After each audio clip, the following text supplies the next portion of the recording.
Welcome to our body research solution channels. आज हम बात करेंगे डीएनए एक्सट्रैक्शन के दौरान जो प्रॉब्लम्स का सामना करना पड़ता है हमें और उनका सलूशन क्या है। मोस्टली देखा जाता है जब डीएनए को एक्सट्रैक्ट किया जाता है तो बहुत सारे प्रॉब्लम्स हमें फेस करना पड़ते हैं। तो आज हम जो 5 अहम जो प्रॉब्लम्स हैं जिनका सलूशन बहुत ही ज़रूरी है, जिन प्रॉब्लम्स को हल करना बहुत ही ज़रूरी है, आज वो हम जो है वो डिस्कस करेंगे और उनका सलूशन देखेंगे कि उन प्रॉब्लम्स को कैसे हम मिनिमाइज़ कर सकते हैं या ओवरकम कर सकते हैं, या हम सिंपल कह सकते हैं उन प्रॉब्लम्स को कैसे हम हल कर सकते हैं। तो चलिए देखते हैं कि सबसे पहले हमें कौन सी प्रॉब्लम्स जो है वो फेस करना पड़ती हैं।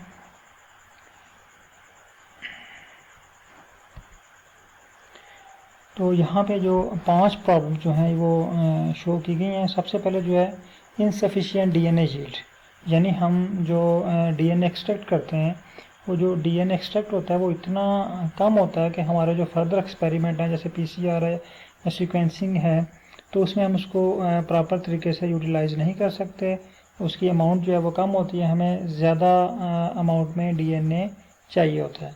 तो इनसफिशिएंट डीएनए यील्ड, इसकी क्या वजूहत हैं और ये इसका जो सलूशन है हम कैसे जो है इनसफिशिएंट डीएनए यील्ड को बेहतर कर सकते हैं।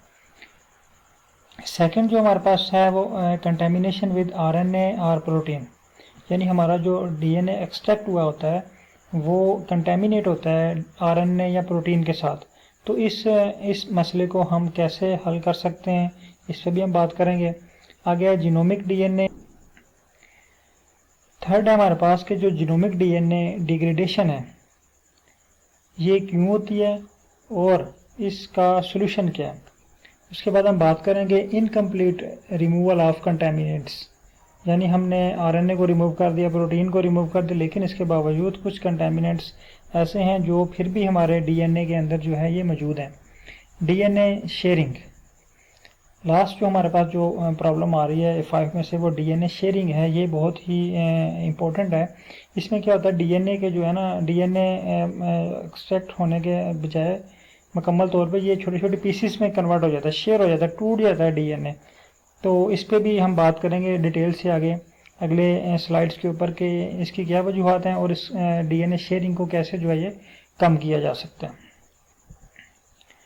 तो सबसे पहले जो हमारे पास प्रॉब्लम थी इनसफिशिएंट डीएनए यील्ड, इसका सलूशन क्या है। Insufficient increase the incubation time during the cell lysis step, यानी जब हम सेल लाइसिस का स्टेप कर रहे होते हैं तो उस वक्त हम इंक्यूबेशन पीरियड रखते हैं कुछ। तो उस इंक्यूबेशन पीरियड वो हर सैंपल के लिहाज से, प्लांट्स का सैंपल है या एनिमल का सैंपल है या माइक्रोबियल सैंपल है, तो उसका एक टाइम ड्यूरेशन होता है। तो उसको हम टाइम ड्यूरेशन को हम इंक्रीज करके जो लाइसिस टाइम है उसको इंक्रीज करके हम जो है वो डीएनए की जो यील्ड है उसको इंक्रीज कर सकते हैं। Ensure proper vortexing and mixing to improve DNA solubilizations, तो डीएनए की प्रॉपर जो है वर्टेक्सिंग और मिक्सिंग करके भी हम जो है इसकी यील्ड को बेहतर कर सकते हैं। Use a higher volume of the extraction buffer, हाँ एक और तरीका जो है सबसे अहम कि हम जो बफर की अमाउंट है वो हम ज़्यादा यूज़ करें, या increase the number of the cell use for extraction, या जो हमारा जो सैंपल है जिसमें हमारे सेल हैं, ठीक है, उन सैंपल्स को आप जो है वो उसकी तादाद को ज़्यादा कर लें, उसकी अमाउंट को ज़्यादा कर लें, साथ बफर आप ज़्यादा इंक्रीज करेंगे तो हमारे पास जो है जो डीएनए की यील्ड जो है ये बेहतर हो जाएगी। नेक्स्ट हमारे पास कंटेमिनेशन विद आरएनए और प्रोटीन्स। तो ये डायग्राम में आप देखें आपको वाज़े तौर पर नज़र आ रहा है। जो डायग्राम ए है इसमें ये देखें बिल्कुल ये एक तो ये नीचे वाइट कलर के बिल्कुल ऐसे जैसे सूरज की लाइट आ रही है, बल्ब लगा हुआ है नीचे ना, तो बहुत तेज़ ये बैंड बने हुए मोटे मोटे। और ये दूसरा ये इसको हम कहते हैं कि ये एक लाइन में या सीक्वेंस में नहीं आ रहे बैंड ना हमारे।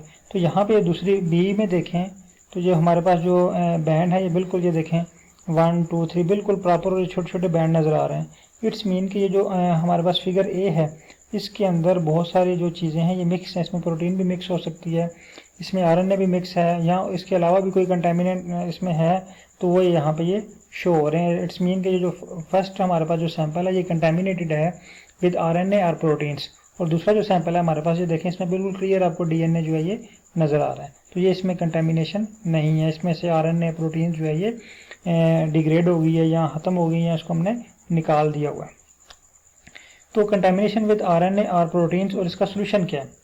तो सबसे पहले इसको जो है ना वो बेहतर करने के लिए डीएनए की क्वालिटी को, टू रिमूव आरएनए कंटेमिनेशंस, यानी आरएनए की कंटेमिनेशन को रिमूव करना हमें। Treat the DNA samples with RNS after the extraction, यानी हमने जब डीएनए एक्सट्रैक्ट कर लिया है उसको हम आरएनएस, ये एंजाइम्स है जो आरएनए को डिग्रेड करता है, आरएनए को ख़त्म कर देता है, तो इस एंजाइम के साथ हमने इसको ट्रीट करेंगे। इसके साथ हम जो है वो ट्रीट करने के बाद हमारा जो डीएनए सैंपल है उसमें से आरएनए जो है ये डिग्रेड हो जाएगा। To remove the protein contaminations perform phenol chloroform extractions or use commercial kits specifically designed for DNA purification. तो जो प्रोटीन का इशू है, प्रोटीन की जो कंटेमिनेशन है, ये सिंपल जो है हम अगर फिनोल क्लोरोफॉर्म एक्सट्रैक्शन अगर हम यूज़ करते हैं, इससे हम अगर उसको जो है वो ट्रीट करते हैं तो हम जो है वो प्रोटीन को रिमूव कर सकते हैं। यहाँ पर हमारे पास जो है वो एक मार्केट में अवेलेबल होती हैं डीएनए प्योरीफिकेशन किट जो डीएनए को प्योरीफाई करती हैं। इसमें वो जो है वो आरएनएस भी होता है, प्रोटीएज या प्रोटीन्स को जो है वो डिग्रेड करने वाले एंजाइम्स भी होते हैं जो प्रोटीन से भी जो डीएनए को क्लियर करते हैं, और आरएनए को भी जो है वो हमारे डीएनए से क्लियर करते हैं, ताकि जो है हमारे पास जो सैंपल बने वो कंटेमिनेशन फ्री हो, यानी उसमें हमारे पास आरएनए और प्रोटीन की कंटेमिनेशन ना हो। नेक्स्ट हम बात करते हैं जीनोमिक डीएनए डिग्रेडेशंस।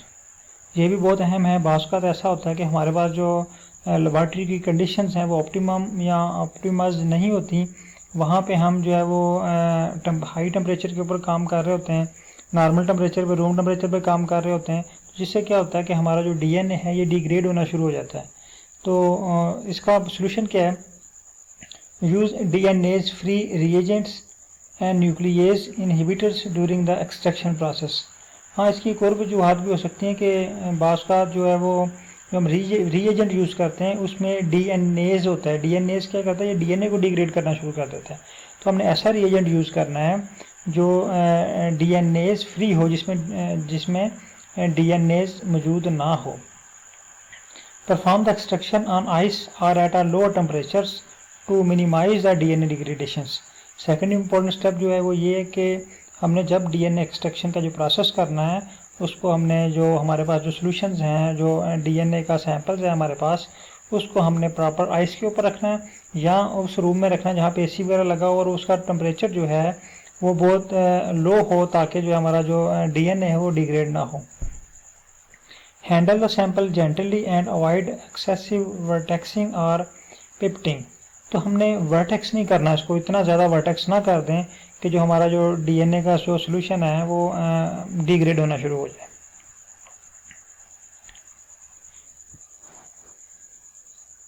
अब यहाँ पे आप डायग्राम में देखें, ये हमारे पास डीएनए के डिफरेंट सैंपल्स हैं। तो इसमें जो ये फर्स्ट में भी आपको नज़र आ रहे हैं बैंड, सेकंड, थर्ड, ये यहाँ पे ये देखें, ये डीएनए जो है ना, इसकी जो ये लाइनें बनी हुई हैं, ये एग्जैक्ट इसके बैंड्स नहीं बने हुए ना, तो यहाँ पे इट्स मीन कि यहाँ पे जो डीएनए है ये डिग्रेड हो चुका हुआ है। नेक्स्ट हम बात करते हैं incomplete removal of the contaminants. For example हमने आरएनएस इस्तेमाल किया और आरएनए को रिमूव कर दिया, प्रोटीन के लिए प्रोटोकॉल यूज़ किया, प्रोटीन को रिमूव कर दिया, लेकिन बाज़ का कुछ कंटेमिनेशंस ऐसी होती हैं जो फिर भी रहती हैं, या आरएनए आधा रिमूव हो गया, आधा वहाँ पे मौजूद है। तो इसका क्या सोल्यूशन है फिर? तो इनकम्प्लीट जो है वो कंटेमिनेंट्स को रिमूव करने के लिए हम यूज़ करते हैं, इसमें जो हमारा डीएनए सैंपल है इसमें ऐड करना है polyvinyl पायरोलाइडोन (PVP) to the extraction buffer to help remove polyphenols. Next, perform an additional chloroform isoamyl alcohol extractions to remove residual contaminants. तो रेजिडुअल कंटेमिनेंट्स होते हैं, इसको रिमूव करने के लिए हमने क्लोरोफॉर्म आइसोमाइल अल्कोहल को एक दफ़ा तो हम ट्रीट करते हैं, लेकिन इसको अगर हम हमारे सैंपल्स के अंदर कंटेमिनेशन मौजूद है तो हमने इसको दोबारा जो है हमने क्लोरोफॉर्म आइसोमाइल अल्कोहल से दोबारा ट्रीट करना है। और ये डायग्राम में देखें, अगर इस तरह के बैंड्स आपको नज़र आ रहे हैं, इट्स मीन कि यहाँ पे हमारे सैंपल्स के अंदर कंटेमिनेशन मौजूद है और उसको हम कहते हैं incomplete removal of contaminations. Precipitate the DNA with isopropanol और एथानॉल। फिर डीएनए के प्रेसिपिटेट बना लें आइसोप्रोपोनॉल के साथ या जो एथानॉल के साथ, and wash the pellets with 70% ethanol to remove contaminants. और एट द एंड इसको 70% एथानॉल से ट्रीट करें या इसको वॉश करें ताकि जो कंटेमिनेशन है वो रिमूव हो जाए। लास्ट में बात करते हैं डीएनए शेयरिंग। डीएनए शेयरिंग में भी एक्चुअली डीएनए जो होता है ये डिग्रेड हो जाता है या छोटे छोटे जो पीसीज में टूट जाता है, इसे कहते हैं डीएनए शेयरिंग। तो इसको हम कैसे हैंडल कर सकते हैं? तो handle the samples gently and avoid excessive vortexing और पिपेटिंग। यानी डीएनए को आपने वर्टेक्स नहीं करना बहुत ज़्यादा। Use wide bore pipette tips to minimize shearing during the pipetting. यानी जब आपने पिपेटिंग या पिपेट यूज़ करनी है तो उसमें आपने वाइड बोर पिपेट इस्तेमाल करनी है।